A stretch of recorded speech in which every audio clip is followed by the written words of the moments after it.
Hello दोस्तों, case पाठशाला में आपका स्वागत है। आशा करते हैं अच्छे होंगे और अच्छे से तैयारी चल रही होगी। आज हम आपको उत्तर प्रदेश पुलिस उपनिरीक्षक मतलब एसआई के जो प्रीवियस ईयर क्वेश्चंस हैं उनके जो हिंदी की 50 प्रैक्टिस सेट क्वेश्चंस हैं और 45 प्लस की जो सीरीज़ है वो आज इसमें पहला वीडियो है। और आप से निवेदन ये है कि आप लोग जो है वीडियो को पूरा देखें और कमेंट बॉक्स में सजेशन दें कि क्वेश्चन कैसे है। और हम आगे जो वीडियो बन आएंगे इस यूपीएसआई से सीरीज़ कराते रहेंगे, जब क्योंकि एग्ज़ाम आने वाले हैं, यूपीएसआई पुलिस वगैरह सबके वैकेंसी आने वाली हैं, तो उससे पहले जो है आपके क्वेश्चंस ये सीरीज़ चालू कर रहे हैं। तो स्टार्ट करते हैं। इसका पहला क्वेश्चन इसमें दिया गया है। पहला क्वेश्चन है यहाँ पे कि वह दीप शिखा सी शांत भाव में लीन, इस वाक्य में प्रयुक्त अलंकार कौन सा है? तो इसका ऑप्शन होगा मालोपमा अलंकार। जैसे कि किसी की उपमा अलंकार आपने सोचा होगा, उसी का एक भाग होता है मालोपमा अलंकार। दूसरा क्वेश्चन है अचल द्रग को उठते चंचल, चपल पग को पग हो जाते अविचल, तो इस पंक्ति में प्रयुक्त अलंकार कौन सा होगा? तो यहाँ पर विरोधाभास है। कौन सा है? विरोधाभास अलंकार है। ठीक है, क्योंकि अचल द्रग हो उठते चंचल, चपल पग हो जाते अविचल है, तो यहाँ पर विरोधाभास है। ठीक है, दिए गए विकल्पों में गेहूं के समानार्थी शब्द कौन से हैं? तो यहाँ पर देखिए गेहूं के अगर हम डायरेक्ट आंसर ही बताएंगे, ठीक है, तो यहाँ पर गेहूं के जो समानार्थी है कनक होता है, गोधूम होता है, कुंदन होता है, तो ऑप्शन नंबर सी जो है इसका राइट आंसर होगा। ठीक है, उसके बाद हम बात करते हैं कि बात का धनी होना। बात का धनी होना दिए गए विकल्पों में से दिए गए मुहावरे का अर्थ है। तो बात का धनी होने का मतलब होता है कि वायदे का पक्का होना। क्या होता है? इसका ऑप्शन नंबर बी जो है आंसर होगा। उसके बाद अगर हम बात करें कि इनमें से कौन से शब्द का अर्थ हिंदी और अंग्रेजी में भिन्न होता है, तो हिंदी और अंग्रेजी में इनमें से कौन सा भिन्न होता है? तो जो यहाँ पे डोंगरी लिखा है, इसका जो हिंदी और अंग्रेजी में जो अर्थ होता है वो भिन्न होता है। ठीक है, ऑप्शन नंबर बी इसका राइट आंसर होगा। अगला क्वेश्चन के ऐसे कौन से शब्द का अर्थ हिंदी और अंग्रेजी में भिन्न होता है? ऐसे कौन से शब्दों का यहाँ पर युग्म है यहाँ पर हिंदी और अंग्रेजी में भिन्न होता है? ऐसे क्वेश्चन पूछे गए हैं एग्जाम्स में। तो राष्ट्रपति और प्रधानमंत्री, इन दोनों के हिंदी और अंग्रेजी में शब्दों के अर्थ अलग होते हैं। ठीक है, बाकी अशोक, आम, ठीक है, तो इनमें तो अशोक को अशोकी बोलते हैं, तो ये आम चलो मैंगो हो गया, लेकिन ये नहीं होगा। हिमालय, विंध्याचल, तो इनके सेम होते हैं, रविवार, सोमवार। ठीक है, तो ये सब चीज़ें होती हैं, समझ में आया? उसके बाद अगला क्वेश्चन है कि यक्ष देवों की एक होती है डैश, मतलब यक्ष देवों की एक डैश होती है, तो वाक्य को पूर्ण करना है। तो यहाँ पर क्या होती है? तो इसका जो ऑप्शन होगा ऑप्शन नंबर बी, यक्ष देवों की जो है जाति जो होती है एक होती है। यहाँ पर ऑप्शन नंबर बी इसका आंसर होगा। अगला क्वेश्चन 8वां, इसमें लिखा है निम्नलिखित में से हजारी प्रसाद द्विवेदी द्वारा रचित निबंध कौन सा है? तो यहाँ पर जो हजारी प्रसाद द्विवेदी ने निबंध लिखा है उसको आंसर अगर हम देखें तो ऑप्शन नंबर सी जो है कुटज। कुटज जो है हजारी प्रसाद द्विवेदी का एक निबंध है। ठीक है, अगला ऑप्शन है कि नीचे दिए गए 4 वाक्यों में से गलत विकल्प की पहचान करें। तो यहाँ पर जैसे कुत्ता चिल्ला रहा है, नदियाँ गा रही हैं और कोयल कूक रही है, घोड़ा हिनहिना रहा है, तो इसमें जो ऑप्शन होगा कुत्ता चिल्ला रहा, कुत्ता भौंकता है, चिल्लाता नहीं है। ठीक है, समझौता करना निम्नलिखित में से किस मुहावरे का अर्थ है? तो समझौता करना यहाँ पर अगर देखें तो अगर खाई पटाना, मुंह की खाना, पीठ ठोकना, कान भरना, तो इसमें से खाई पटाना पाटना जो होता है, खाई पाटना मतलब किसी गड्ढे को पाटना का मतलब होता है समझौता करना। ठीक है, आगे बढ़ते हैं। यहाँ पर 11वां क्वेश्चन है आपके सामने, यदि बारिश होती है तो सूखा ना पड़ता। यदि बारिश होती तो सूखा ना पड़ता, इस वाक्य में अगर देखो ऐसे क्वेश्चन में ऐसा काम होता तो वैसा नहीं होता, ऐसा हो जाता तो वैसा होता, ऐसे क्वेश्चन अगर आ जाते हैं तो वहाँ पर अक्सर जो होता है हेतु हेतुमद होता है, लेकिन ये काल के हिसाब से होगा कि ऐसा होता तो ऐसा ना हो पड़ता, तो ये भूतकाल में चला जाएगा। हेतु हेतुमद भूतकाल, मतलब ऑप्शन नंबर डी इसका राइट आंसर होगा। आगे अगर हम बात करें कि इसका 12वां क्वेश्चन है कोप और रोष किस शब्द के समानार्थी शब्द हैं? तो ये कोप और रोष जो होते हैं अगर देखें तो इसका ऑप्शन होगा डी, मतलब क्रोध। क्रोध का इसका समानार्थी होते हैं। ठीक है, अब अगला क्वेश्चन आता है यहाँ पर 13 क्वेश्चन कि निम्नलिखित में से कौन सा शब्द एक वचन है? तो कौन सा एक वचन है? तो आंसू, प्राण, दर्शन और आकाश। तो आंसू, प्राण और दर्शन ये जो शब्द हैं, आंसू, प्राण और दर्शन, ये हमेशा बहुवचन में रहते हैं। तो आकाश जो शब्द है वो सिंगुलर में आएगा, मतलब एक वचन में आएगा। दिए गए विकल्पों में से काया, मतलब काया शब्द का समानार्थी विकल्प कौन सा होगा? काया, ये चक्षु, तम, गात, तरु, ये 4 ऑप्शन दे रखे हैं। दोस्तों ये प्रीवियस ईयर के क्वेश्चंस हैं जो एसआई में पूछे गए हैं 2017 के पेपर में, उसको मैं यहाँ पर आपके सामने लेके आया हूँ। तो क्वेश्चन किस टाइप से आते हैं ये भी आप देख लेना और आपकी प्रैक्टिस भी हो जाएगी। तो यहाँ पे जो गात शब्द है ये काया का समानार्थी शब्द है। ठीक है, ऑप्शन नंबर डी इसका राइट आंसर होगा। उसके बाद अगर हम बात करें हिंदी में रिपोर्ताज विद्या का जनक किसे माना जाता है? रिपोर्ताज विद्या का जनक किसे माना जाता है? तो यहाँ पर इसका जो राइट आंसर होगा ऑप्शन नंबर सी होगा, शिवदास सिंह चौहान जो है इसका राइट आंसर होगा। ठीक है, उसके बाद अगर हम बात करें कि यहाँ पर एक गद्यांश दिया गया है, इनके क्वेश्चनों की अगर हम बात करें तो गद्यांश को सबसे पहले पढ़ना होता है। ठीक है, ओके। आगे अगर हम बात करें कि दूसरों को स्नेह देना और उनका सम्मान करना सामाजिक सफलता के एकमात्र मंत्र है। ठीक है, आगे अगर हम बात करें यहाँ पे, सॉरी दोस्तों ये थोड़ा, तो यहाँ पर दोस्तों सॉरी ये थोड़ा इसमें रेफरिंग होने लगी थी, ऑनलाइन चल रहा तो इस वजह से। दूसरों को स्नेह देना और उसका सम्मान करना सामाजिक सफलता का एकमात्र मंत्र है। जीवन में सुख शांति और उन्नति चाहने वाले प्रत्येक महत्वाकांक्षी को सबसे पहले यदि सीख धारण करनी चाहिए। युधिष्ठिर के राजसूय यज्ञ में कृष्ण ने लोगों के स्वागत की जिम्मेदारी ली और बदले में वे उस यज्ञ के सर्वाधिक पूज्य व्यक्ति माने गए। ईसा मसीह, गौतम बुद्ध, महावीर, महात्मा गांधी और महापुरुषों के रंच मंत्र भी अभिमान ना था। उन्होंने सदैव दूसरों को महत्व दिया और वे स्वयं की महान बन गए। मान सम्मान का मूल्य चुकाना असंभव है, अतः विद्यार्थी जीवन का भी प्रथम पाठ यही है कि वह गुरु के प्रति सच्चे सम्मान का भाव हृदय में पैदा करें और अन्यथा उसकी विद्या निष्फल है। तो ऐसे गद्यांश ये है, इसको पढ़ना है। उसके बाद इसमें क्वेश्चन देना है कि प्रस्तुत गद्यांश के द्वारा क्या संदेश दिया गया। तो यहाँ पर अगर देखा जाए, तो अगर पूरा सारांश देखा जाए तो क्या इसका दिया गया है। तो यहाँ पर अगर हम देखें कि 16वें क्वेश्चन में कहा गया है कि जैसे पहला ऑप्शन है सदा सुख शांति रखें या सदा कर्म का अडिग रहें, सदा आदरणीय बने रहें, तो इसका आंसर डी होगा, जिसमें सदा दूसरों को स्नेह और सम्मान दें। ठीक है, उसके बाद अगर हम बात करें कि दिए गए विकल्पों में से स्वागत का संधि विच्छेद कौन सा होगा, तो सुधन आगत जो इसका ऑप्शन है, ऑप्शन नंबर जो है डी। अगर हम बात करें ऑप्शन नंबर डी जो है इसका राइट आंसर होगा। ठीक है, आगे अगर हम बात करें रंच मांत्र भी अभिमान ना था का तात्पर्य कौन सा विकल्प दर्शाता है। तो यहाँ पर अगर हम बात करें कि यहाँ पर जो दिया गया था तो कम अभिमान ना था, मतलब कम अभिमान ना था, तो इसका ये राइट आंसर होगा। ठीक है, यहाँ पे उसके बाद है अगला क्वेश्चन है 19, इसमें लिखा है योग्य व्यक्ति की पहचाना जाता है, वह वाक्य में योग्य शब्द क्या है, मतलब योग्य शब्द क्या है। तो यहाँ पर आपको बताना है।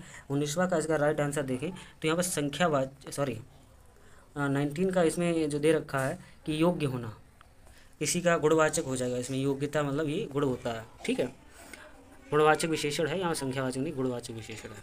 ठीक है, अगर हम बात करें अगला 20वां क्वेश्चन है कि यहाँ पर जैनेन्द्र कुमार की किस रचना को हिंदुस्तानी अकादमी पुरस्कार से सम्मानित किया गया है। तो इसका ऑप्शन नंबर जो है अगर देखें हम तो डी ऑप्शन नंबर जो है परख जो है इसका आंसर होगा। ठीक है, यहाँ पर वर्तनी की दृष्टि से दिए गए विकल्पों में से अशुद्ध विकल्प छांटिए। तो उपर्युक्त, व्यंग, पूजनीय या महीना, इनमें से आपको ये बताना है कौन सा सही आंसर है। ठीक है, तो यहाँ पर अगर देखें व्यंग जो आंसर है वो बिल्कुल अशुद्ध विकल्प है, क्योंकि यहाँ पर अशुद्ध विकल्प पूछा गया है। ठीक है, आगे क्वेश्चन देखते हैं। 22वां क्वेश्चन क्या कह रहा है, दिए गए विकल्पों में से संधि शब्द का विलोम क्या है। तो संधि का क्या भी होता है, तो संधि का विग्रह होता है। क्या होता है, विग्रह होता है, सॉरी संधि का क्या होता है, हाँ विग्रह होता है। ठीक है, उसके बाद आता है जिस वाक्य समूह में एक वाक्य डैश हो और अन्य वाक्य उसके डैश हो तो उसे मिश्रण वाक्य कहते हैं।